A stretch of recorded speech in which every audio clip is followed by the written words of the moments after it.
Hey guys, this is Angie and I'm playing Talos Principal. And recently we finished room 4. So now we can proceed to the room 5. Where is it? There it is. Alright. What do we have here? 3 stars, that's a lot. But probably I'll get 0. Or maybe at least 1. Many ages have passed since the first words were spoken in the darkness. Initiate program. Generations of your kind have come and gone since those words. The garden has changed many times. But I remember. I remain. Only within me can you find immortality.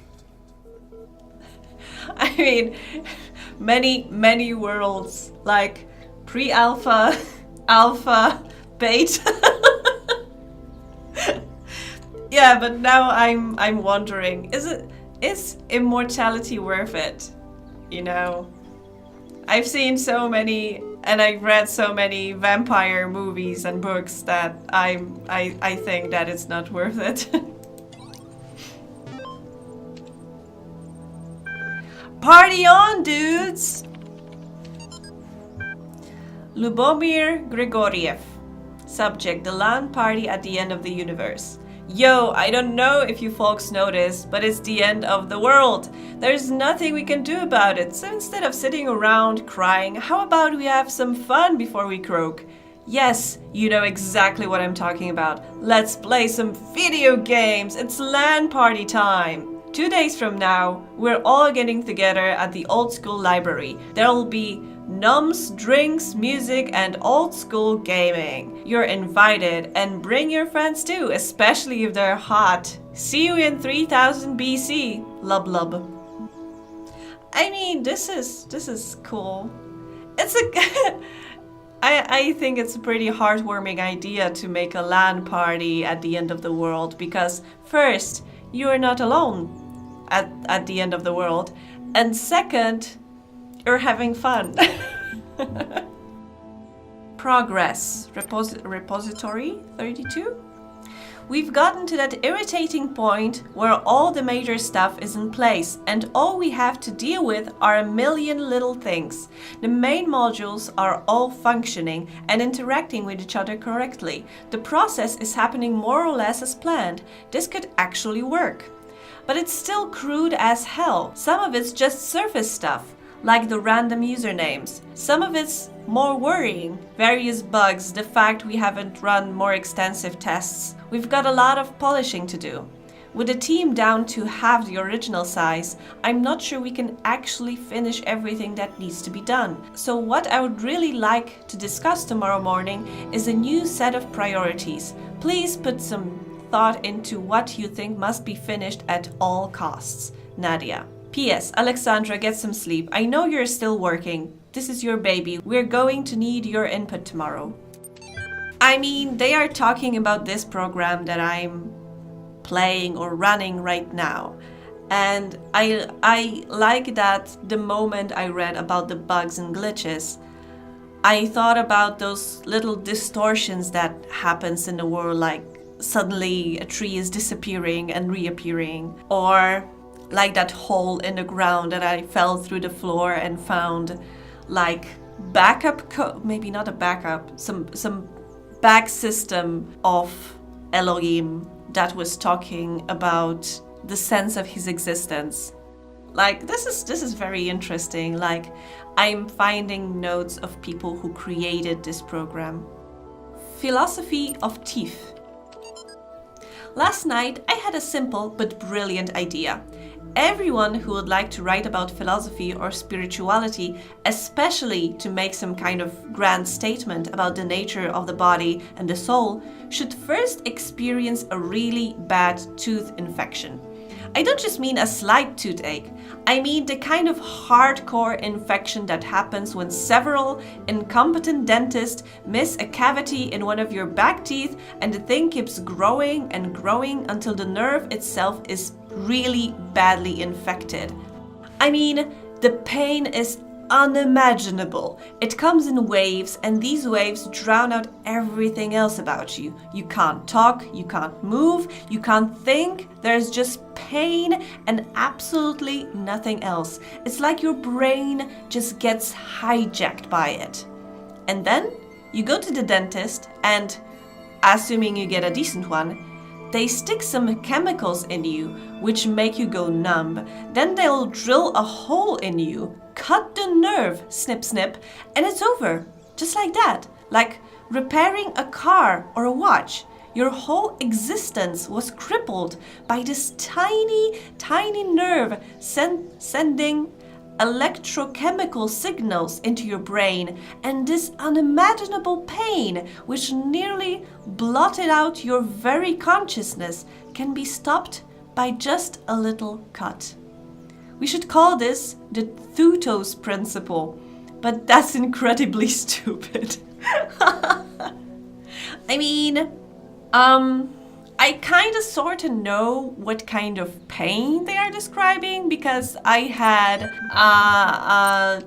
an unfortunate event of having a really bad dentist that screw up exactly the last tooth you have in the back of your jaw. And it was, and I remember, because they needed to check if the nerves were still reacting, they couldn't give me any painkillers because they had to see my reaction, which is the worst because they cannot give you the painkillers. And I was sitting there on a dentist chair for like, I think 50 minutes. 50 minutes of them. And because, sorry, I'm a woman and I unfortunately have a pretty small face. Unfortunately or fortunately, I don't know. And they were trying to get into the back of my jaw. So they were trying to, pull half of my face so they could get there. I remember just tears streaming down my face. And my dad telling me, no, it's okay, everything is fine. And I just wanted to punch him because no, everything was not fine. When the scale of it all overwhelms me, this is what I tell myself. We can calculate the age of the Earth, the size of the universe, the future of the stars. Sure, we are minuscule, momentary flashes of thought on a grain of sand drifting through the cosmos. But our minds can recreate the past and predict the future. On, say, Friday, 1,000,000 years from now, we'll all be dead. But right now, we know what the night sky will look like on that day. And so, in a way, we're not entirely bound by time. Knowledge is a kind of freedom.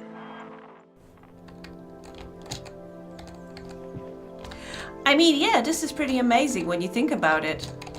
That although we are so insignificant in a grand scheme of things, we are more than just, God damn it. We have our minds and we have our inventions, that some of those inventions can outlive us. Like some of the... Oh, fuck. Like, for example, a plane outlived the Wright brothers. But it's an idea that outlived them through other people. There are some ideas that will outlive us by the fact that they just exist and they don't need anybody else to exist. Like art, I think. Although people are needed to see it and to understand it and to interpret it, but it exists without us. I mean, we can create it, but then it just is. Okay. The tools, a special device, if you're anything like me, don't bother going any further. I asked the serpent its name. I solved this one in about 20 seconds. You know what? I think, can I be a troll and just leave a message here It took me 20 seconds. Although it will probably take me like 20 minutes, but I'll just be a troll. I keep trying to imagine that all of this is designed for some purpose. Not just the challenges, but Elohim, the terminals, the glitches and all. The puzzle isn't before our eyes, it's behind them. I mean, yeah, I think the sheep is kind of right, because the puzzle is... from the messages that I'm reading, I know that end of the world happened, but I don't know how and why. Nobody's talking about it. I'm just going to rest here for a while. I need a moment of peace. Destiny can wait. I mean, it's a pretty place to rest, with those trees and everything around. Alright, but let's get... Oh, there's another computer. Is Milton here? Transcendence. Reader responses to last week's article on science and atheism.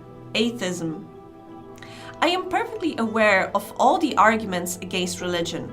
In fact, I agree with most of them. There's no question that there is an objective material reality. I'm also absolutely convinced that only a secular society can be truly equal and just. And yet, I believe, I am, as they say, a person of faith. Religion to me is not about distorting observable reality with superstition, but about transcendence. It's not about deluding ourselves that the earth is 6,000 years old or God will help us if we say the right words inside our heads, but about reaching out to the sublime.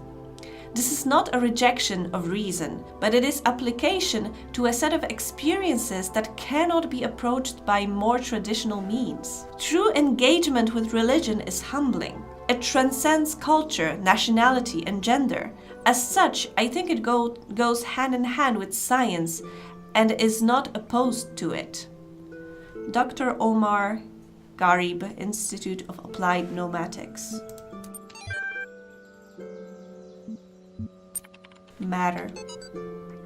True, there are certain idealist books, not of a clerical character, but philosophical ones, wherein you can read that time and space are categories of our minds, that they result from the requirements of our thinking and that nothing actually corresponds to them in reality. But it is difficult to agree with this view. If any idealist philosopher, instead of arriving in time to catch the 9 p.m. train, should turn up 2 minutes late, he would see the tail of the departing train and would be convinced by his own eyes that time and space are inseparable from material reality. The task is to diminish this space, to overcome it, to economize time, to prolong human life, to register past time, to raise life to a higher level and enrich it. This is the reason for the struggle with space and time, at the basis of which lies the struggle to subject matter to man.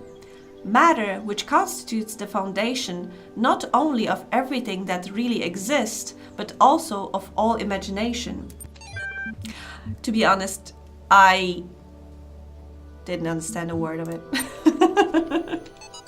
In his remarkable 1978 essay, How to Build a Universe That Doesn't Fall Apart 2 Days Later, Philip K. Dick discusses the two themes that are most central to his work. What is reality and what is an authentic human being? His speculations and experiences will seem extraordinary to a reader unfamiliar with his work. Yet despite what may seem like far-fetched ideas, somehow the world of the Bible is a literally real but veiled landscape, never changing, hidden from our sight, but available to us by revelation. Or the notion that perhaps we all exist in the year 50 AD, Dick actually delivers one of the simplest, most elegant, and the most useful definitions of reality ever formulated. Reality is that which, when you stop believing in it, doesn't go away. Materialist philosophers have expressed similar ideas before. Example, Stranton of Stagira's Talos principle, but it's particularly interesting to see such a thought expressed by a decidedly more mystical writer. I mean, reality is that when you stop believing in it, it does not go away. This is indeed a very simple yet very true sentence, I think. I think it would be also good to understand it for people who think that the world revolves around them, that somehow think that if they are not present, nothing is happening. Like the question, does a falling tree make a sound if nobody's around to hear it? Of course it is. I mean, nobody can prove it, but the world happens around us, with or without us. Alright, but this is a puzzle game. Maybe finally we should go and solve some puzzle, alright? Up close and jammed. Okay, one box, another box, a jammer, and a killer ball. If I remove this jammer, it will definitely kill me in an instant.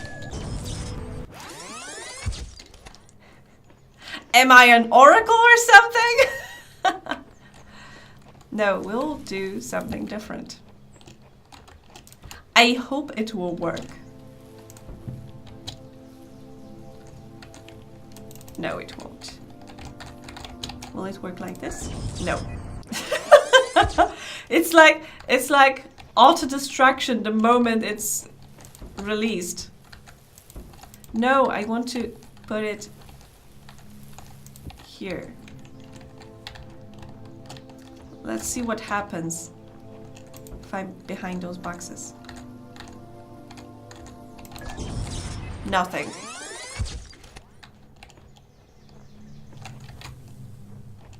This is stupid.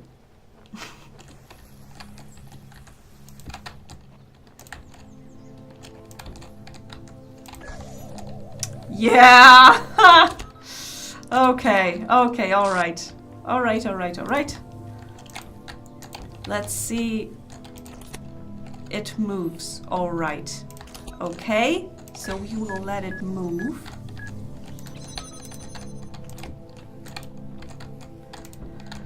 Okay. Oh, there's another one. There's another one. I mean, there's a gun. And there are two connectors. There's a receiver, a blue receiver over there. And where can I find a blue, not a receiver, how is it called? Sending thingy. Oh, I will die in a second. Hi. No, I didn't. There it is. Okay. Okay, there is a fan. Point at a target. Bam. I don't think it will work.